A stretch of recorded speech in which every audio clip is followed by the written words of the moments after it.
you saw early Charger money, early Jet money, Jacksonville money. Dolphins go, how are you going to bet Tennessee without Mariota's situation? But bad for the books. Chargers down to 3, they won. Jets went off the favorite, they won. Jacksonville from 9 down to 7, they won.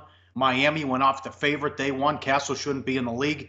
And Carolina took money as well. Lions phony, as Teddy talked about too, with the turnover differential and the takeaways. Cam Newton played one of the best games I've ever seen him play, actually, lighting up the Detroit defense. That thing was a blowout until Carolina went a soft coverage, soft defense, and Stafford, as usually does, padding his stats late in the fourth quarter. Carolina wins on the road. They move to 4-1. Yeah, for the day in the NFL, the chalk went 6-6. 6 favorites covered, 6 underdogs covered. All 6 dog that covered the point spread won the game in outright fashion. You can see the graphic right here. Chargers, Jaguars, Panthers, Seahawks, Ravens, and Packers all winning straight up. The majority of those teams were short favorites, 3 of them at less than a field goal in terms of Carolina, Seattle, and Green Bay. Jacksonville, the biggest dog to win in outright fashion. Same thing, 6 favorites, 6 dogs. How about this? 6 overs, 6 unders yesterday. If you were betting NFL totals, there were no strong prevailing trends to talk about. I'll tell you, the Bills could be 5-0. They had 30 yards of offense in the second half. They lose another close one, 20-16. A.J. Green kept both teams in that game with his turnovers. Roethlisberger, 5 interceptions. You know, his comments about, I don't think I have it anymore. And I think it was a good tweet from Pro Football Talk that he would have retired, but he owes the Steelers $18 million if he were to do so. And the Giants lose 4 wide receivers. Beckham done for the year. They lose again. They might win 2 games. How about that? They might have the number 1 pick or number 2 pick in the draft, and they might have to take a quarterback because Eli's going to be 37 next year. Yeah, of course, the Giants, a team we were talking about as Super Bowl contenders going into the season. Instead, now they're contenders to get the number 1 overall draft choice. But let's start with what happened in Pittsburgh, because this is a big story.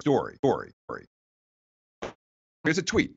Ben Roethlisberger played 210 career games, including playoffs. He had never before finished a game with 0 touchdowns and 4 or more interceptions until yesterday. How about this from the Jags defense, also from at NFL Research on Twitter? Jags defense has 14 takeaways this season through 5 games. Last year, 16 games. They had 13 takeaways for the entire campaign. So just a turnover fest for Big Ben yesterday. As you mentioned, that was a teaser killer.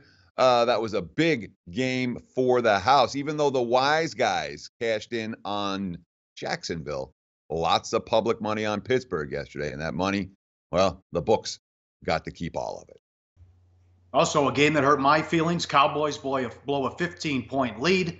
They decided to pass on 2nd and 1 and stop the clock. They score a touchdown on the next play. It gives Rodgers a minute and a timeout. You knew they were going right down the field. And again, Dallas has scored 31 points the last 2 meetings at home against Green Bay and lost both games. That was an entertaining game. And the Chiefs do it again, 5-0. They host the Steelers on Sunday, then go to Oakland the following Thursday. Alex Smith, right now, I'd say, be the MVP, as they've been a great offense and dropped 42 on the road against the Texans. Also, it's a horror show in Miami. Fans were chanting, "We want Matt Moore."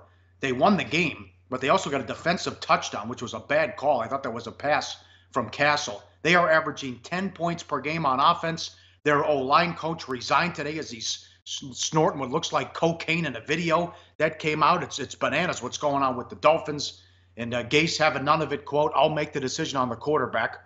We're not going to take a public poll." They should have went with Matt Moore. I don't know why they gave Cutler $10 million. That is a tough team to watch right now. Oh. They sure are. Let's start with the Green Bay Packers. And it's not often that Mike McCarthy's going to outcoach somebody.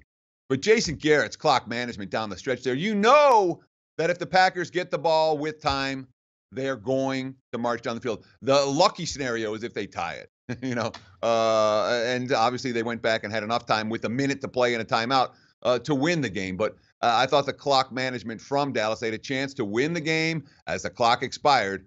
They didn't use that chance, and Green Bay ends up getting the cash. That was unfortunate for my pocketbook as well as yours. Or my wallet as well as yours, Pauly. And Kansas City, what do we say? This has got to be the number 1 ranked team in everyone's power rankings after last night's performance considering what New England has looked like and what Kansas City has looked like, considering this straight-up win for the Chiefs in Foxborough. Kansas City answered any questions that I had about them last night. That was an impressive performance. And the Adam Gase Miami situation. Look, Dolphins won and covered yesterday. Enjoy it, Miami backers. I'm not convinced there's going to be a whole lot more of those as the season progresses. Hey, guys, for the full video, go to sbrpicks.com. Hey guys, thanks for tuning in to our channel. Now, we've put a lot of work into producing all these free videos, so please help us out and keep all our content free for you forever by simply liking, sharing, commenting, and subscribing. Now, not to mention, a visit to our industry-leading website will warm the hearts of all our SBR employees, especially myself. Now, the links are over there to the left, so do check those out. Thanks for watching.